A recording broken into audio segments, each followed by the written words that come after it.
يا كابتن فضل بالنسبه لكره شادي دي؟ الكوره دي طبعا لان هو دماغه مش معدوله. هو شادي طبعا هو بيتحرك وما شافهاش، يعني هو ما شافش ان هي هتعدي المدافع يعمل كده. بس دي يا كابتن لازم تنام لها، بس برضه تنام له الكوره وتغير، او شريف لازم ياخد خطوتين لورا بحيث انه يديله اوبشن انه ممكن يحطها له بصدره. بص يا كابتن فاهم يعني هنا برضه ده دايما دي لازم تنام لها. يعني وانت رايح لازم تنام لها وتغير رقبتك عشان تعرف تروح. لكن فكره انا رايح بالسرعه وعاوز اعملها كده صعبه جدا. انا جسمي تشريح جسمي لا يمكن صعبه جدا، لازم انام للكوره. انت لغايه الدقيقه يا كابتن 58 او لغايه 60 اللعيبه بتلعب على محور واحد بس. هي اوفرات. يعني لو جبنا في حاله انا طالبها مستر كولر وهو بيقول لهم يا جماعه العبوا يا جماعه العبوا، والمترجم بيقول لهم ده في الدقيقه كام؟ 60 58 بالظبط. الكره العرضيه الاخيره اللي وقعت اللي الحكم وقف فيها للفرطه اللي كانت عبد الستار. في كره يا كابتن دي بتاع شادي بص بيقول لهم يا جماعه العبوا يا جماعه العبوا، وهيقول لهم تاني العبوا لبعض ودوروا الكوره. اللعيبه واخده النهارده قرار ما اعرفش عايزه تريح نفسها. اي كوره تتطرف وتتلعب اوفر. انت كسبت واحد ما تدافع كويس، لكن الداخليه الحقيقه نقل واستفاد ولعب بشكل جيد جدا وسيطر بشكل جميل جدا على نص الملعب، ووصل على حدود منطقه جزاء الاهلي وسجل واضاع وكاد ان يفوز باللقاء. اتفضل كابتن عبد الستار. في كره كابتن اللي اتكلم فيها فضل بتاع دي شادي يا كابتن، الكره بالعرض اللي اصلا يا كابتن لو كان شريف اتحرك على القريبه كابتن كان هياخدها باستريح جدا، كان لعبها بشكل كويس قوي. يعني لو نجيبها من الاول شريف مستني الكوره في الهجمه بتاعت الكره العرضيه بتاعت قفشه. لا فرص النادي الاهلي يا كابتن هي كان في استهتار، في تسرع غير عادي. دي برضه يا كابتن دي برضه انا طالبها دي في الدقيقه كام؟ بص يا كابتن بص الشيف لو قطع على القريبه يا كابتن. لا مش قطع، لو حتى ينزل خطوتين تحت، حتى لو ما قطعش يا سيدي انزل خطوتين بحيث يدي اوبشن لشادي انه يحطها له بالصدر.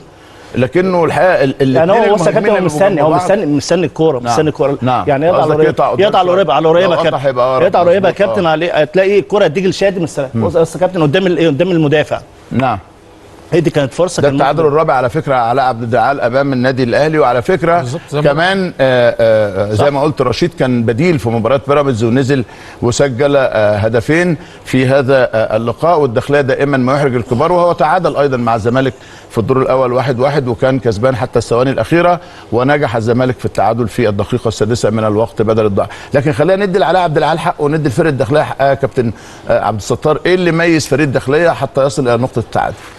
بص يا كابتن التغيير الرشيد يعني لما لعب 10 لفريق الداخليه لعب سمير فكري ورشيد. يعني ابتدى بايه قوه هجوميه بالسرعات. يعني استغل بقى اللياقه البدنيه برضو الفريق الداخليه بصوره كويسه جدا، واقفين على رجلهم بشكل كابتن علاء موقفهم على بشكل مميز.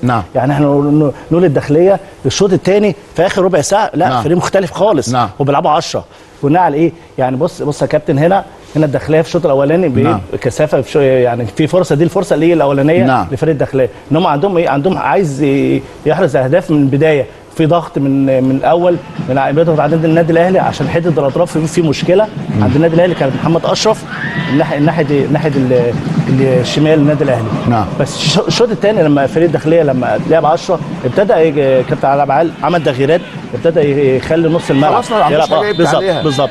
نلاقي فرص الداخليه دلوقتي يا كابتن. بص فرص الداخليه 4-2 ابتدى يعني خلاص وهم بيلعبوا ناقصين ابتدى بقى خلاص القوه الهجوميه زادت عند فريق الداخليه، اللياقه البدنيه بشكل كويس. بص الفرقه كلها رجعت يا كابتن.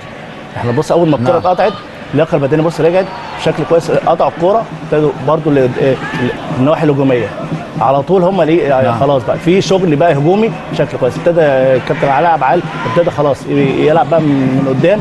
النادي الاهلي بقى عايز غريب جدا باص غريب جدا. النادي الاهلي ابتدى بقى خلاص يفتح مساحات كتيره جدا.